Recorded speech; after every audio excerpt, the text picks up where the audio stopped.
These people always grow up to poor families, and they were lonely and they were losers. You know, David Koresh, he was lonely. He had trouble making friends. Jim Jones, he was a loser. Nobody liked him. He had trouble making friends. Jesus Christ probably was the same exact way. We know he was a carpenter. He had a low-class job. They were all losers. But these losers want to be something bigger than themselves, so they're obsessed with power. They want to be more powerful. They want people to pay attention to them. That's why they become these cult leaders. What do all cults have in common? They all are about worshiping the man and not the religious ideals. Okay? When you are worshiping a guru, then you know you're in a cult. Jim Jones espoused worshiping himself. He wanted people to worship him. Shoko Asahara made these stupid-ass videos. I saw some of them on YouTube. I highly recommend that you check them out, because they are creepy as hell. It's all about him, and these anime videos, he actually produced anime videos where he's floating in the air and shit like that. And it's always about him. People were forced to worship him. Now, why is it normal for Christians to worship Jesus Christ? Why is that normal? He was just a stupid carpenter. He was a loser. He was a nobody. What, because he died a long time ago? Is that the only difference? Well, you don't know anything about him then, do you? If a guy from Home Depot, another carpenter, said he was the son of God, would you worship him? Or would you think that this guy's nuts and he's trying to create a cult? So why is it different when Jesus did it? It's the same exact shit. We always hear stories about how perfect he was. He was immaculate. He never did any wrong. That's bullshit. He was very wrong. Probably. Just as wrong as Jim Jones or Shoko Asahara. When we read about these people, who is writing these books about them? Who?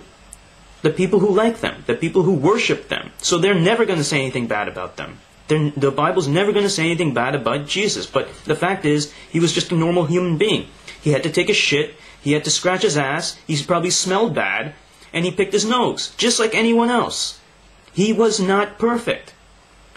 And these are just the so-called imperfections that normal human beings have, which is really not... There's nothing wrong with doing those things. I mean, we all do it. But his behavior probably was just as bad as Jim Jones or Shoko Asahara.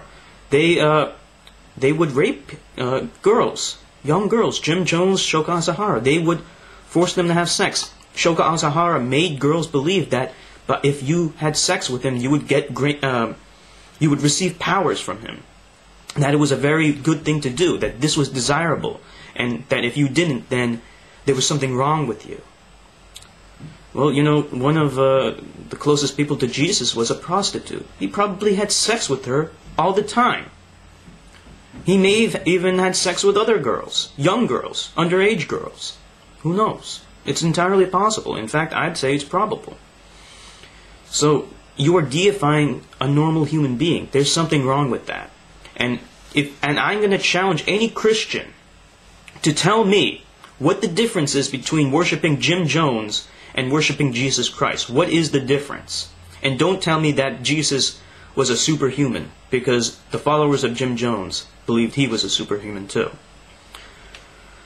Okay, thought reformation is another sign of a cult. You know, focus on confession.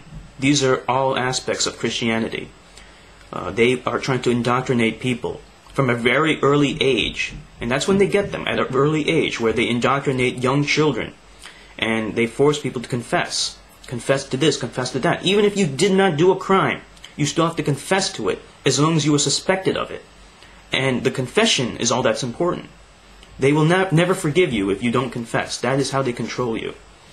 In these cults, they would have them do lots of manual labor and enforce sleep deprivation on them. And this was a very good way of controlling people, because when you have been deprived of sleep for a very long time, you are more willing to obey orders and do what you're told. Okay, this sometimes makes me think why at school they were always making us wake up really early, so we were deprived of sleep. Or maybe, you know, they would say, oh, well, you should have slept early. Well, come on, give me a break, fuck you. Okay, but that's another story. heavy exploitation from higher-ranking individuals in these cults. Namely, exploitation on an economic and sexual level. This happens in Christianity all the time. All the time. I have heard so many reports of sexual scandals in the Catholic Church from high-ranking priests who have been, who grew up in similar ways to Jim Jones and Shoko Asahara, and then let out their sexual frustration on little children who they were around all the time. Now, of course, Jim Jones forced women to have sex with him, and if you didn't, he would beat them publicly in front of everyone. He would beat them. And Shoko Asahara did the same exact thing. Economic exploitation. Christianity always does this. They are government funded. They get donations from people. They keep begging for donations. One thing about Scientology is how much you have to pay. If I can go into Scientology just for a little bit, how much you have to pay for anything. If you want to attend any of their classes, they make you pay lots of money. That's how they get their money. That's how they get their funding, through economic exploitation. Now, the way that Aum Shinrikyo did it was like a slow process of wheedling people down and gradually getting more and more money from them by making them believe that money was a burden and that Shoko Asahara had to take that burden. And the last thing is the followers believed that the leader had superpowers. Shoko Asahara, if you see his videos, the anime videos on YouTube, it always shows him levitating. It's showing him he can hover above the ground. He can defy gravity. Jim Jones was telling his followers how he can heal diseases, heal cancer, heal blindness, all kinds of ailments that his followers might have. He can heal them, he would tell them. And he would actually have gimmicks for making them believe that he could actually heal them. He would get like some fake intestines from lizards or something like that, and he would bring the person who was stricken with cancer of the stomach, I guess, and bring him to the back, and then do some kind of mumbo jumbo, hallelujah, hallelujah, you're good now, hallelujah, and then they would take out the intestines and they would say, here, these are your old cancer-infested intestines. The good intestines are back in your body now. And the moron would believe it. So they would do things like that. Now, what do Christians believe? Well, Christians believe that Jesus can walk on water. They believe that he can heal people. That he, if you drink his blood, that's good. Did you know that Shoko Asahara would sell all kinds of shit from his body? Like hair clippings. He would sell that. He would sell his fingernails. He would sell his bath water to followers because this was holy stuff.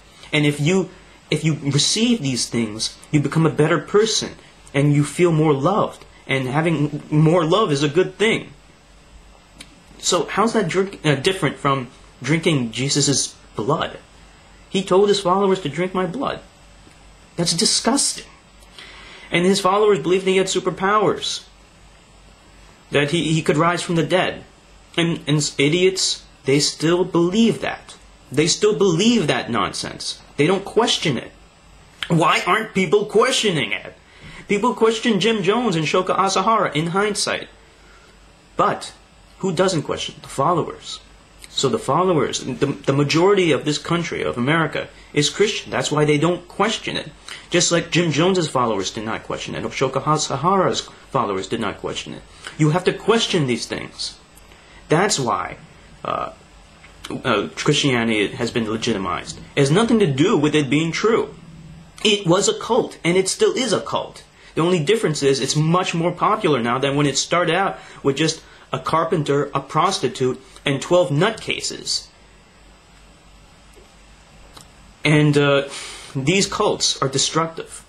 Jim Jones had his followers commit mass suicide. Over 900 people died. That was, up until that date, the most horrific loss of America.